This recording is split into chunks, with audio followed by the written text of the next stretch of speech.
So good afternoon and welcome to today's webinar on the Texas Regional Pathways Network for Cohort 5.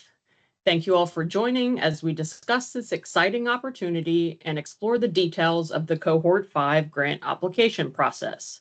I appreciate your interest in this grant opportunity, which supports the development of high-quality career pathways throughout Texas.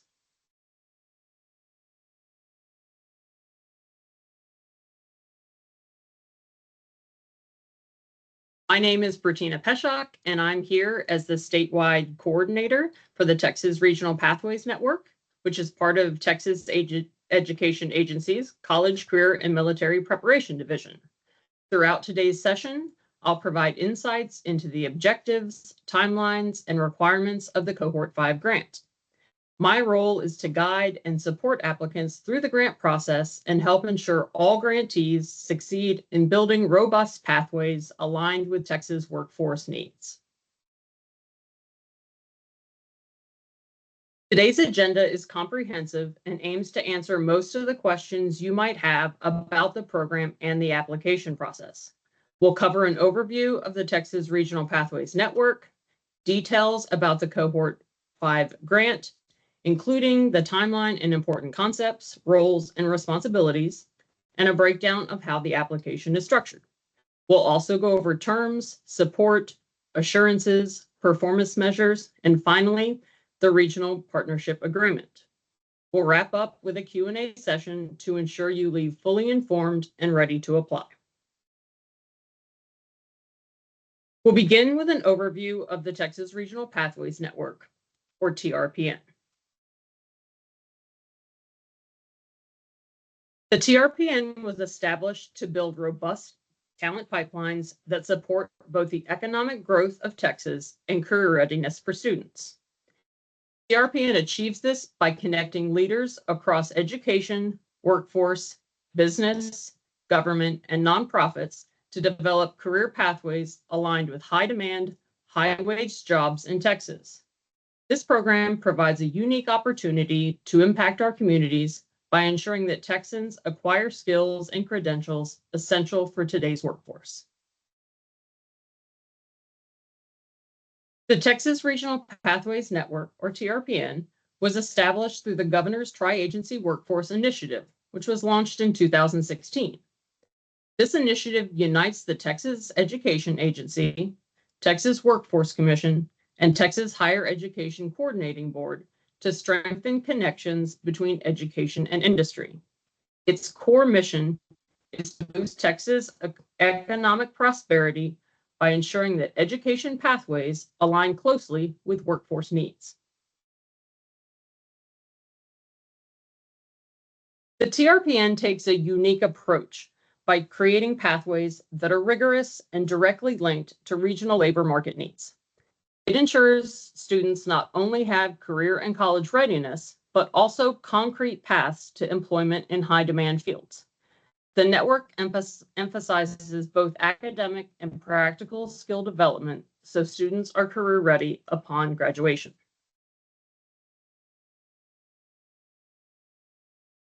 Regional pathways offer several benefits. First, shared learning helps streamline resources as partner organizations can pool knowledge, tools, and practices, preventing the need to reinvent solutions. Economies of scale allow us to share staff and equipment across districts, reducing individual workloads. Lastly, shared data metrics and analysis improve our ability to assess collective progress and meet grant objectives effectively. High-quality pathways under the TRPN are guided by 7 components. These are cross-sector partnerships, labor market alignment, industry-valued credentials, applied academics, work-based learning, effective advising, and post-secondary transitions. Each component contributes to a pathway that supports students not only in academics, but also in real-world job skills and opportunities. Together, they form a well-rounded approach to career preparation that aligns with industry demands. In the next slide, I'm going to explain the structure of the TRPN and how the 7 components integrate with each of the stakeholders. The Texas Regional Pathways Network, or TRPN, was established with the ultimate goal and vision of all Texans contributing to an inclusive and competitive Texas economy. This work is guided by the research-based 7 components of high-quality pathways, and I will discuss each component briefly as we talk about the structure of the TRPN. The regional structure of the TRPN is based upon the 28 workforce development areas in Texas. In this model, only one workforce development area is represented. You'll notice as I continue to describe the TRPN structure that the blue background is behind all of it.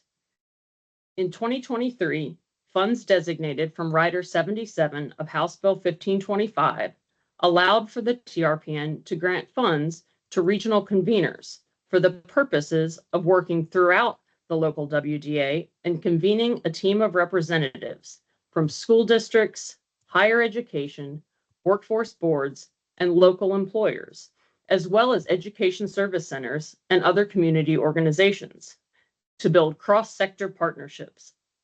The regional convener works at a broad scale across an entire workforce development area to support and promote members of the cohort model of the TRPN in their WDA.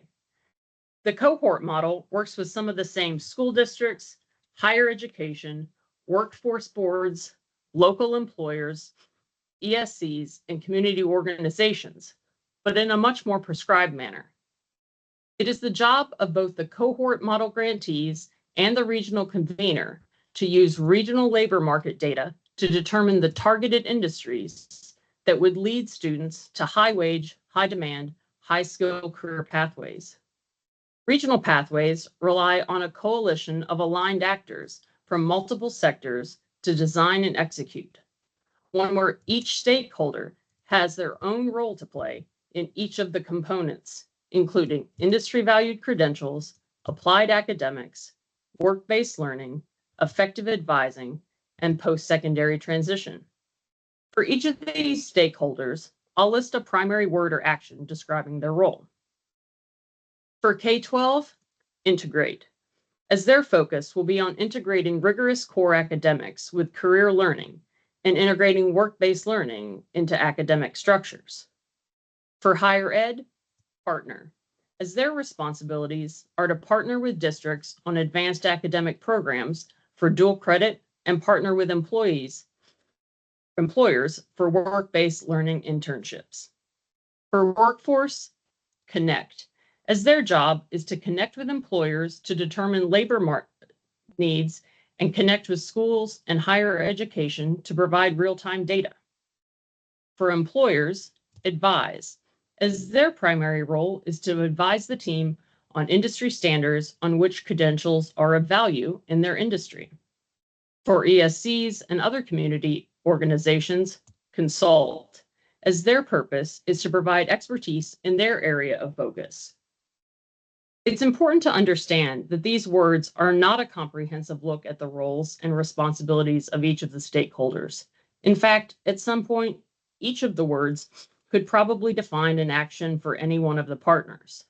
But in this high-level overview, I hope it gives you a better understanding of the general structure and model of the TRPN. Cohort 5 is the latest group of regional teams invited to apply for the TRPN grant. Each cohort helps expand the TRPN's reach and deepen the impact of these pathways in communities across Texas. Cohort 5 is especially focused on aligning pathways with Texas high-demand, high-wage industries, making this a pivotal moment for applicants ready to build impactful programs. This slide shows the key dates for the grant process. Notably, the application opened on October 14, 2024, with a final submission deadline on December 13, 2024. Award announcements are expected around January 21, 2025, and the grant period will run from February 17, 2025 to August 31, 2026. Be sure to mark these dates as they provide a framework for your planning and submission process. The purpose of this grant is to form a pathways team that will develop career and education pathways aligned with regional labor demands. Eligible applicants include LEAs and ESCs, each applying for one industry-specific pathway. With a total of $5 million in funds available, 10 to 16 grants will be awarded, with each grantee receiving between $250,000 and $500,000. The Pathways team is central to this initiative and must include a Pathways team facilitator, a grant administrator, 2 employees from the target industry, a minimum of 3 LEAs, 1 institution of higher education, 1 workforce development board, and 1 education service center. Each member plays a specific role in developing a pathway that meets both educational and workforce needs. The Pathway team relies heavily on 2 key leaders, the Pathways team facilitator and the grant administrator lead. The facilitator coordinates activities and ensures all stakeholders are aligned, while the grant administrator manages the fiscal aspects and collaborates closely with the facilitator. Each role requires experience in collaboration, planning, and data-informed decision-making to guide students toward high-quality career opportunities. The grant administrator lead must be an employee of the LEA or ESC grantee, while the Pathways team facilitator is not required to be an employee of the LEA or ESC.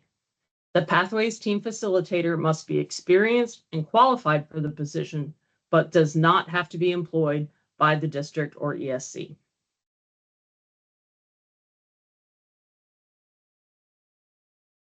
We use several specific terms in the grant, like industry and programs of study. For this grant, industry refers to any of the subclusters under the 14 Texas career clusters. As you can see here, I've listed all 14 career clusters recognized in Texas and the subclusters under them. The subclusters are in blue, the career clusters are in red.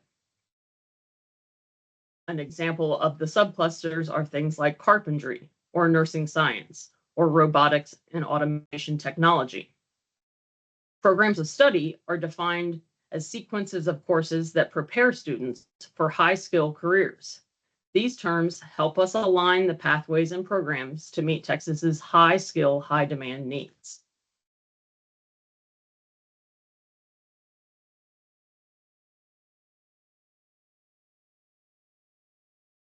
A program of study is a structured sequence of courses that includes industry-recognized certifications and work-based learning opportunities. This framework defines a pathway designed to prepare students for careers in Texas's key industry. This example, within the manufacturing career cluster and the robotics and automation technology subcluster, demonstrates how a local school might develop a coherent sequence by selecting courses from each level to create a program of study. Combined with the components of high-quality pathways, these programs can deliver transformative outcomes for students, equipping them with the skills and experience needed for future careers.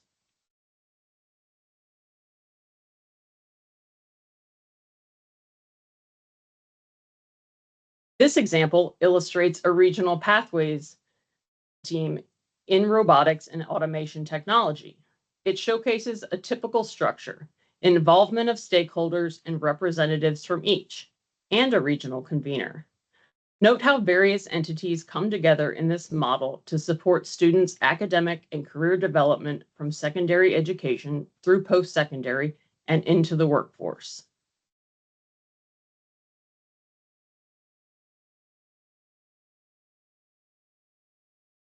This slide provides a sample structure for a pathway in robotics and automation technology. Dual credit options, work-based learning experiences, credentials of value, and a clear progression of courses from high school through post-secondary are all included. This example illustrates the kinds of collaboration and commitments needed for successful pathway development.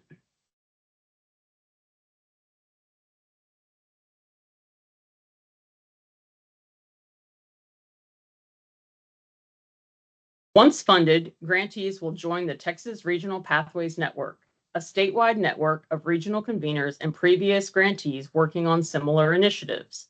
Additionally, an assigned coach from Jobs for the Future will assist with pathway best practices, troubleshooting challenges, and ensuring grant deliverables are met. This built-in support system is a great asset as you develop and scale your program.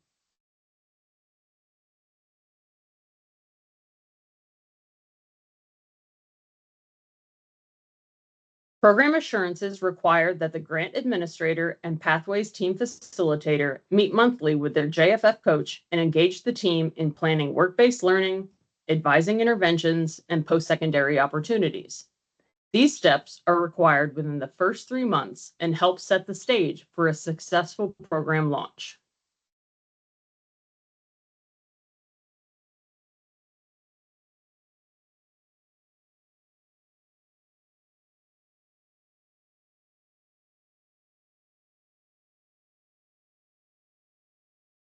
Funds from this grant can cover costs for staffing, supplies, travel, and equipment relevant to the Pathways program. Eligible uses include student transportation, industry standard equipment, and dual credit options. Be mindful that equipment costs are capped at 25% of the budget and must align with industry standards.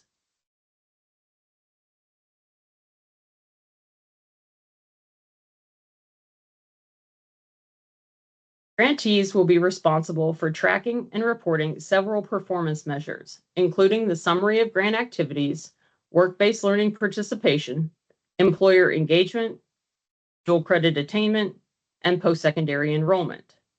Each of these metrics contributes to a holistic picture of the program's effectiveness in preparing students for high-wage, high-demand careers in Texas.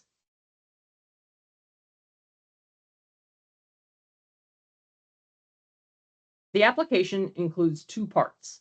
Part 1 is a 9-page PDF with general information, assurances, and narrative questions. Please make sure to review the specific guidance on pages 9 to 11 of the program guidelines for what to include in your responses for the narrative questions. Part 2 of the application is a budget workbook. This Excel spreadsheet requires you to detail your expected expenses by category. You'll also need to submit a regional partnership agreement.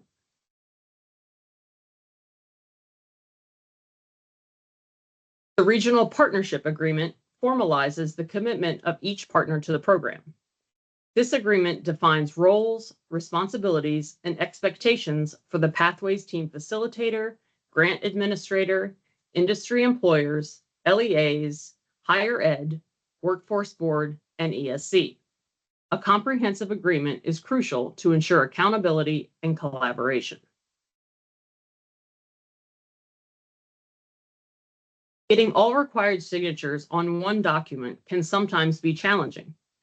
If needed, you may submit multiple signature pages within one PDF as long as each partner's commitment is clearly documented.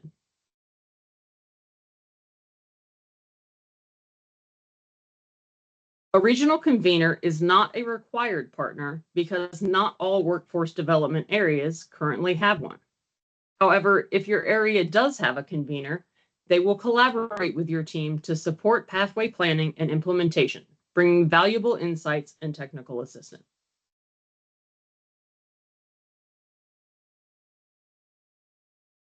Before I open the floor for questions, I'll address a few questions I have received via email.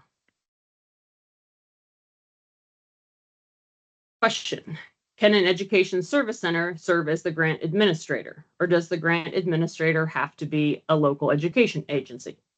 And the answer is that yes, an ESC can serve as the grant administrator. Question: who can serve in the role of the Pathways team facilitator?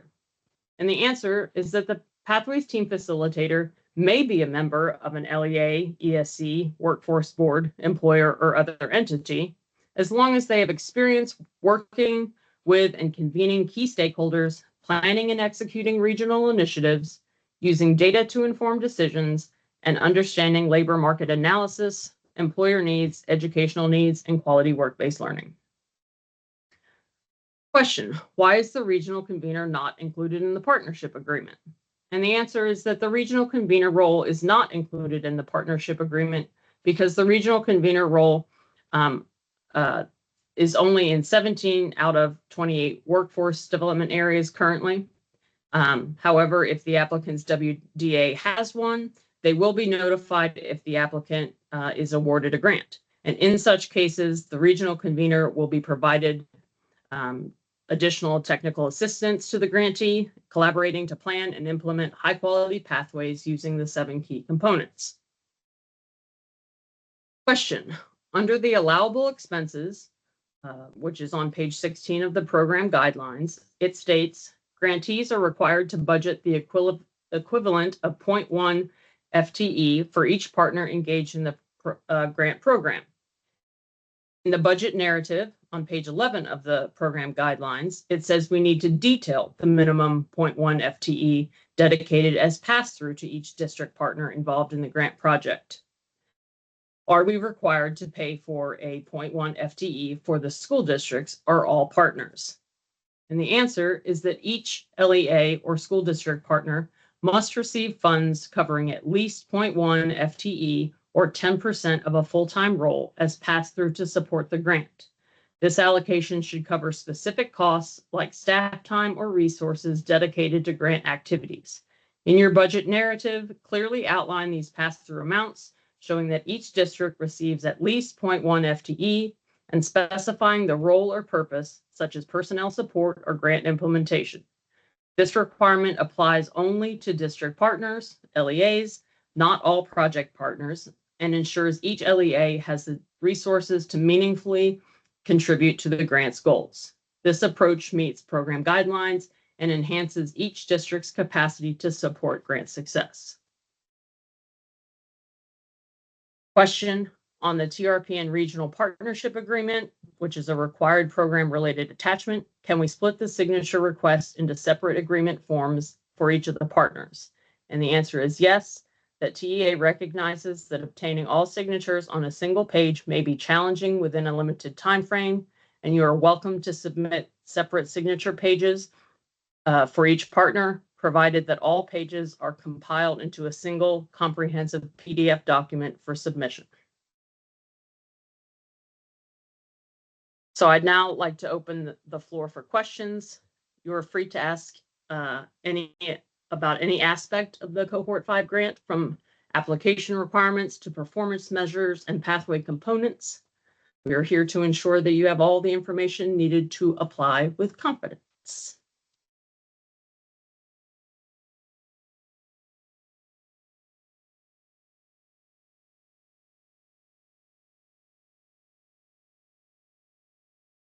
So from the Q&A, can you please provide an overview of page 8 of application part 1? Is there a specific place or source to find a list of nonprofit schools? Any advice or guidance for completing this page would be appreciated.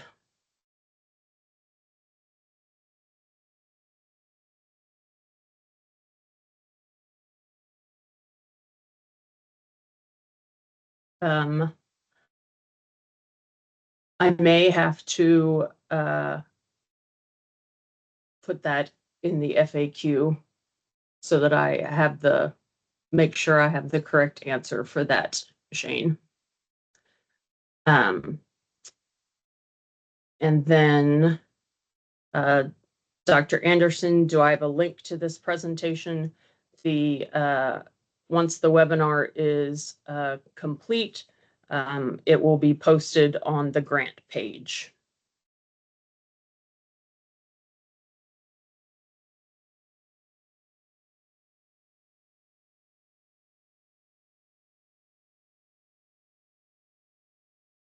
where is the grant page located? The grant page is located at, I'll see if I can, Julia, would you be able to put that in the chat for me, please?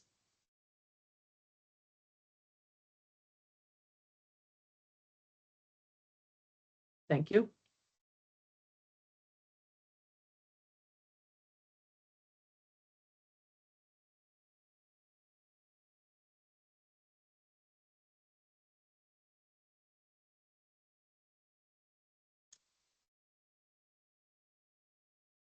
Could Shane Stover asked if I could give an example of 3 LEAs working together for the grant.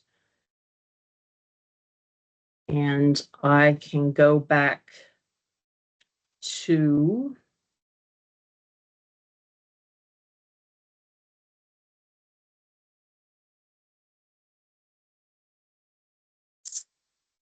slide 19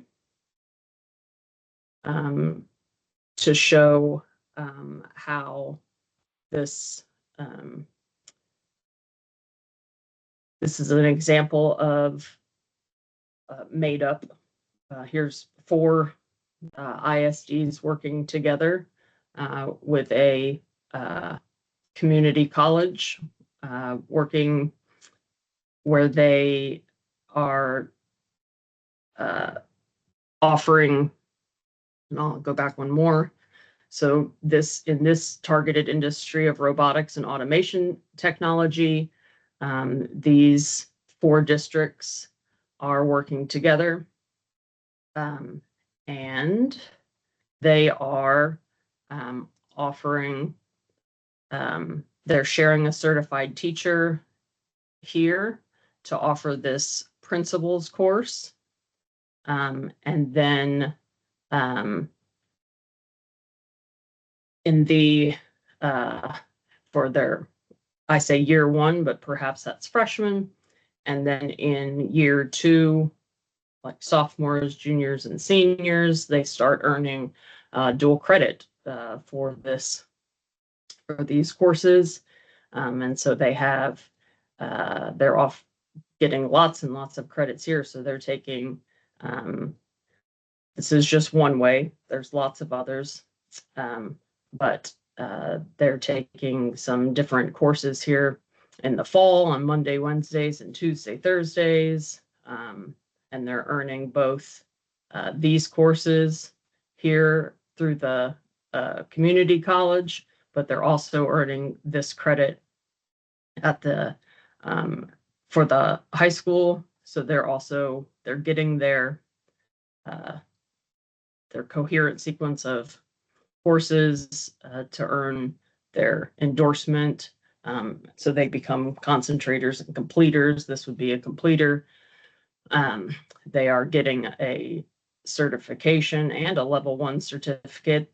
They'll get their work-based learning internship here. So lots of different opportunities there. This is one example.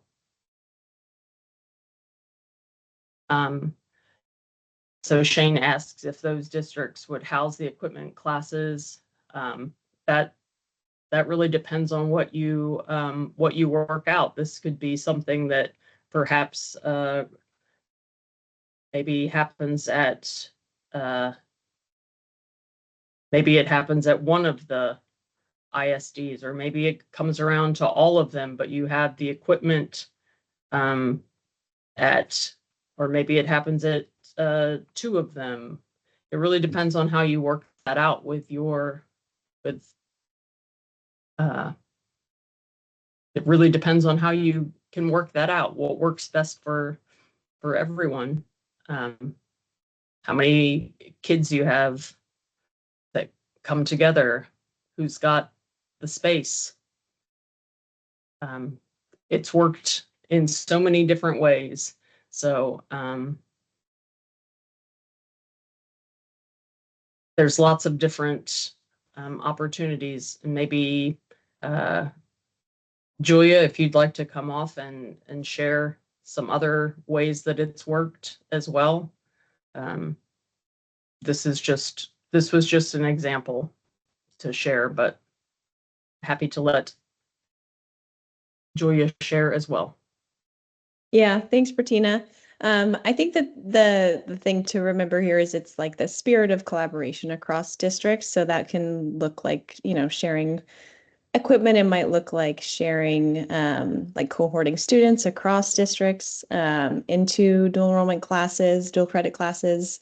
It might be partnering across districts, and sharing a work-based learning opportunity with an employer, for example. An employer may say, we want to hire 30 students, and that's what's going to make the most sense for us. We don't want to do less. You could partner across districts to make sure that you meet that employer need. And there may be lots of other ways to think about cross-district partnership that are not, about sharing physical space, but more about sharing resources, leveraging, as Bertina mentioned, like economies of scale. What are ways to, um, uh, smooth transitions and offer students more opportunities when you're able to work across districts.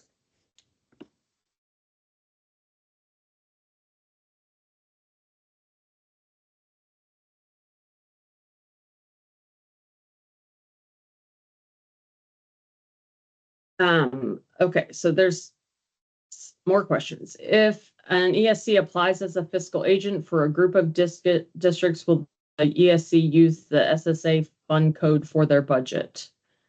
I will put that in the FAQ. I do not know that offhand, Robin. I'm sorry, but I will get that information for you. Dr. Anderson, is there a designated amount for the 0.1 FTE, or is it based on a school district's salary schedule? There is not a designated amount. It will be based on what you put in there, but I will also put that in the FAQ. And Josh Mitchell said, thank you for clarifying that signatures can be, let's see, historically PDFs that are signed via Adobe Sign can't be compressed into one PDF for security reasons. And if we aren't able to compress that into one document, if you aren't able to compress it into one document, then just submit. It's most important that you have them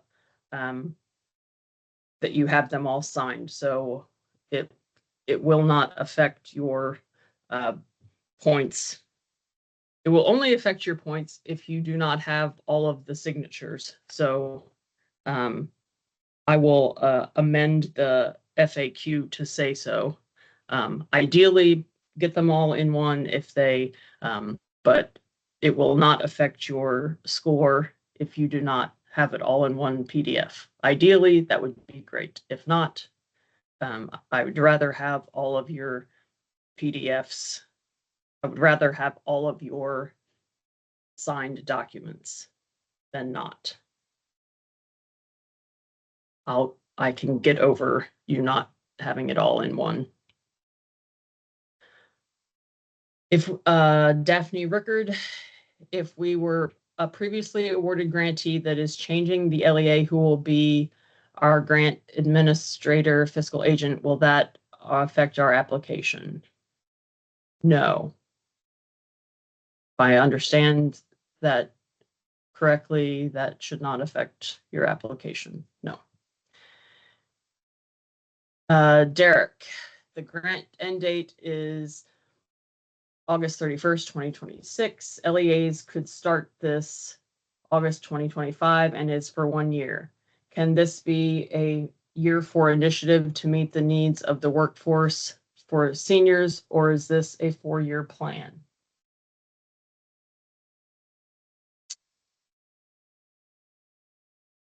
I am struggling to understand the question. Julia, if you understand and I'm not.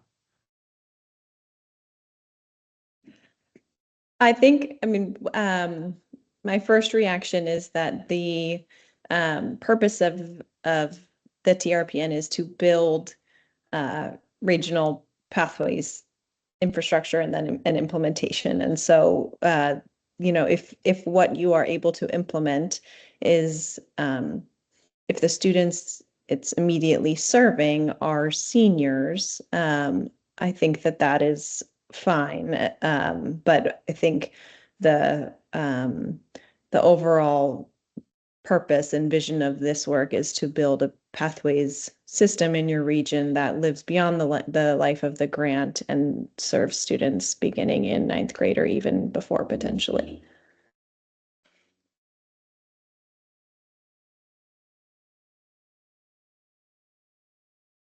How many priority points are giving for aligning to one of the preferred pathways?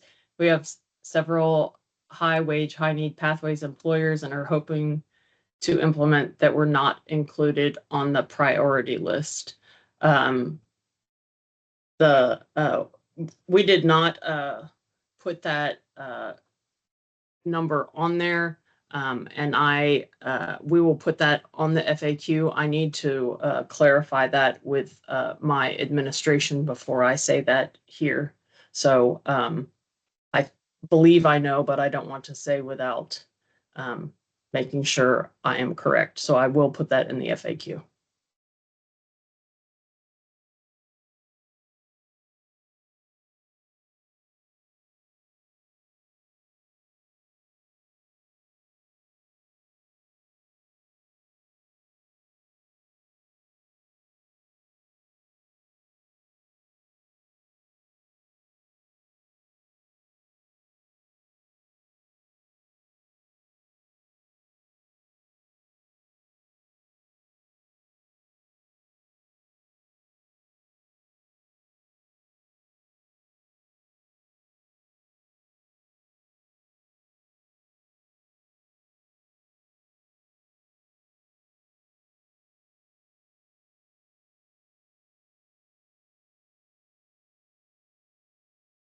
Shane asked if there will be TRPN convenings for TRPN members during this next grant cycle, and the answer is yes, there will be.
For additional questions after this webinar, you can email them to britina.peshak@tea.texas.gov. Remember that questions must be submitted by November 11th to be included in the FAQ, which will be posted on November 15th. We have another one. Many districts have already finalized their course catalogs for next year. If a district is unable to add new courses for 25-26, can they participate in the grant as a planning year? These districts would offer work-based learning activities for students in existing pathways that align, as well as for students who is when they can be added in 26-27.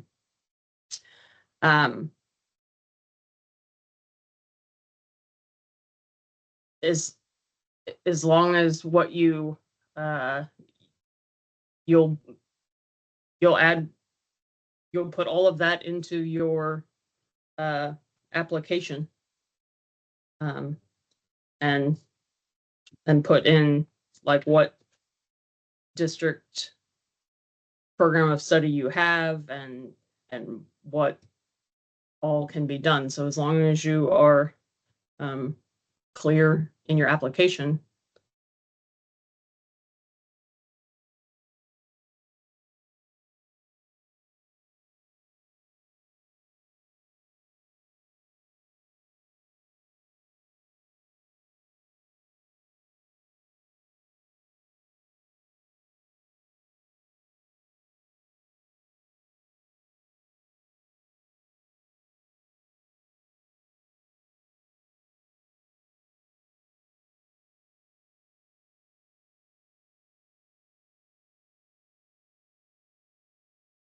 Okay.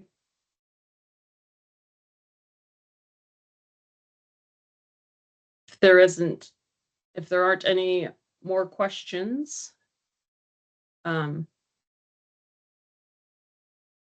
appreciate you joining us today.